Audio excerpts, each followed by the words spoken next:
Let's see what size it is. Is it a 19? No. Is it a 20? No. Waste time. Is it a 21? No. Is it a 22? Yes! Hello there. Welcome back to LeEdFollow. It is a very, very cold day. Tomorrow is the 1st of December, but here I have my EZ30, finally. Now, if you've been watching my earlier couple of videos in the series, you'll know why I decided to get an EZ30 rather than an EZ36. Well, mostly it comes down to money. The EZ36 is significantly more expensive, but also the EZ36 doesn't like to rev as high as the EZ30. This engine is way more suited to a sports car application, and there's a lot more aftermarket parts out there for this engine. Now, this particular EZ30, I have taken a bit of a gamble on it because this was only a £400 engine off eBay, and these usually go for about £1,000. The reason it's so cheap is because the scrap dealer that I got it off doesn't know how many miles are on it. It could have 20,000 miles, could have 200,000 miles on it, but he assures me it does run. So I thought to myself, well, for 400 quid, with the money saved, if it needs a rebuild to a certain degree, that will pretty much cover it. And then I end up spending the same amount of money on an engine, but I've got a freshly rebuilt one, which is basically as good as new at that point. So I didn't think it was too big a risk. But today, we are going to do an unboxing, or unwrapping as such, of this engine today. And I thought you might want to come along and share my surprise at what lovely things, or maybe not so lovely things, we may find underneath this.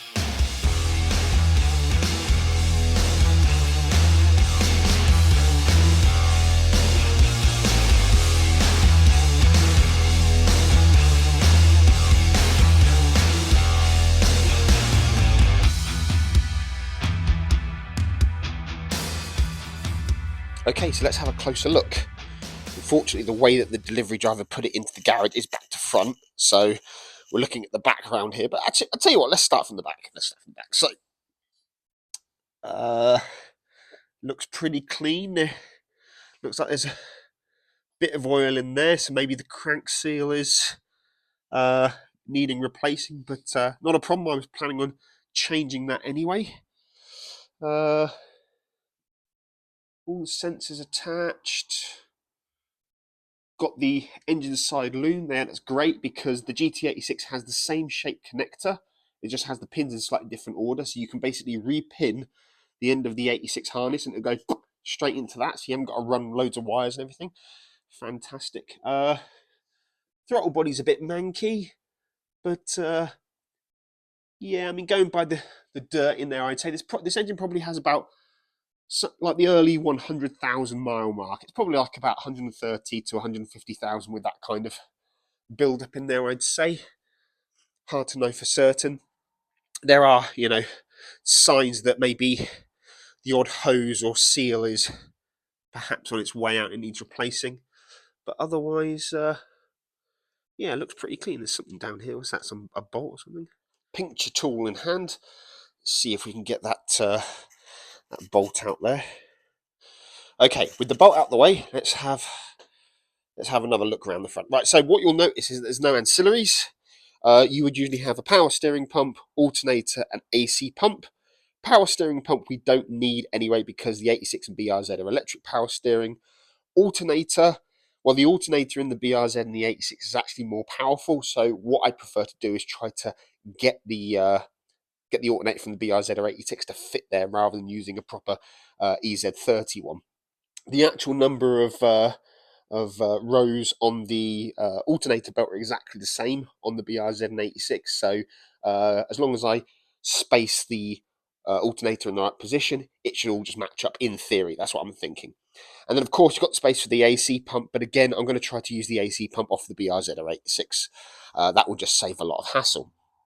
So, yeah, sensors all appear to be there, and we have got the engine side loom, which is nice. Yeah, I mean, it generally looks to be in a good condition. I mean, these engines do have a habit of leaking oil out the yazoo.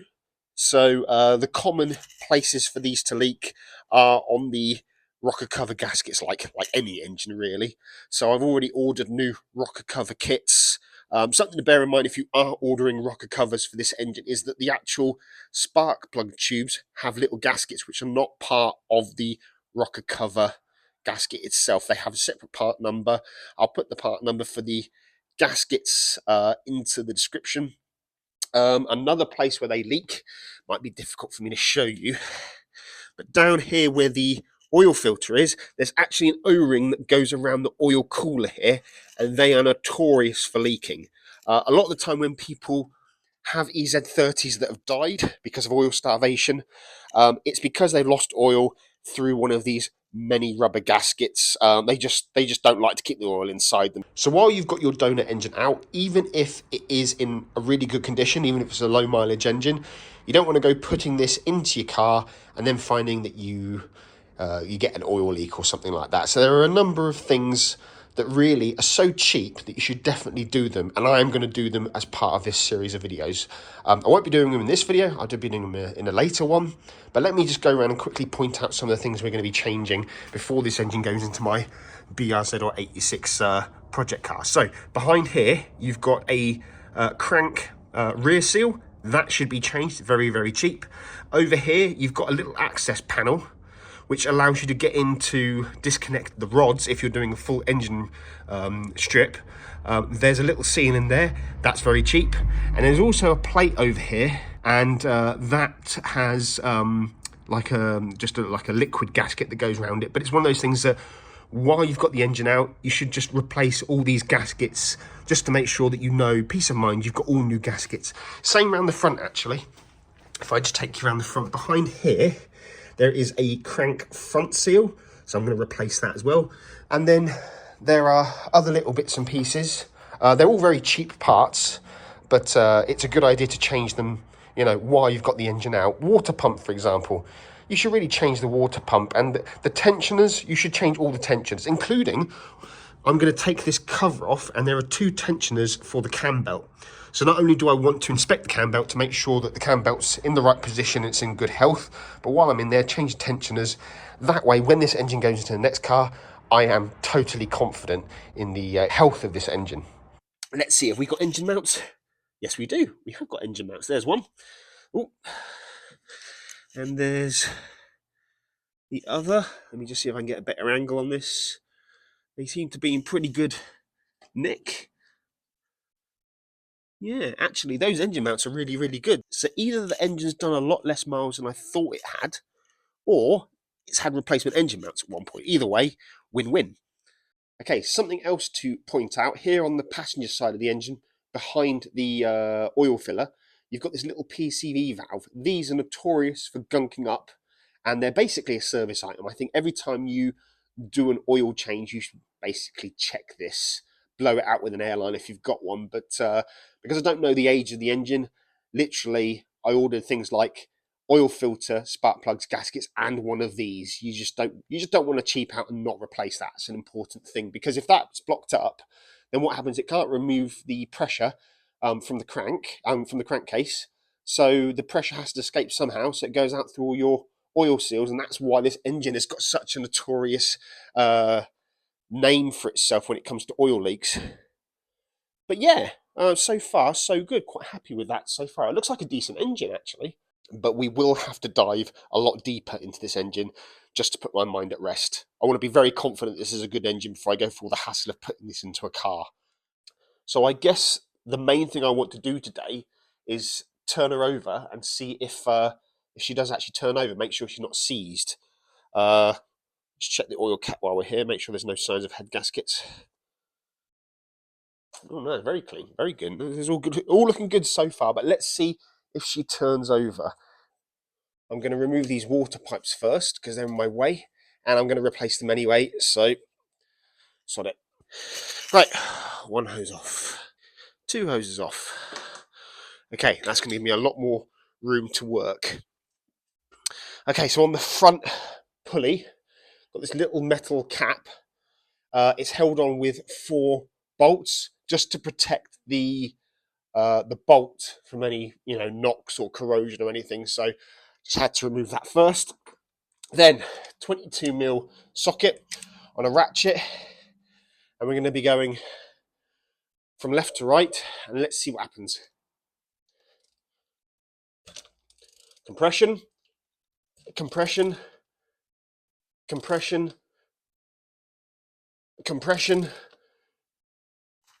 oh, compression, compression, compression, compression, compression. I think that's probably 6 cylinders by now, but yes, that's a good sign. So it does turn over, and you can feel the compression building and releasing, so sweet. So I think that's probably a good place to end this video. I just wanted to do a basic introduction to the engine, but so far I'm pretty happy. For 400 quid, there's nothing that I can see that's really wrong about it. It turns over, seems to have compression. It's a bit oily, but they all are, but I was going to replace all the seals anyway. So yeah, quite happy. But on the next video, I'm going to do a proper deep dive inspection on this. I'm going to do a compression test, or rather a leak down test on this engine to make sure the compression is actually within spec on each cylinder. We're going to look inside the intake manifold. We're going to check the valves. I've got a bore scope, so we're going to look down the spark plug tubes and see if we've got any bore scoring or anything. And then after that, it's a case of cleaning it, removing all the crap, and giving it a rebuild. I hope that I'm not going to have to do anything like a head gasket on this. I mean, there's no signs that the head gasket's weak. We won't know until we do the compression test, really. But if push comes to shove, if it needs a full strip down and a rebuild, then so be it. But I'm quite confident that this engine just needs a freshen up. But anyway, thank you for watching. Hope you enjoyed joining me for the first inspection of this engine, and we'll see you on the next one where we go a bit more deep dive and technical. But thanks a lot. See you next time. Bye.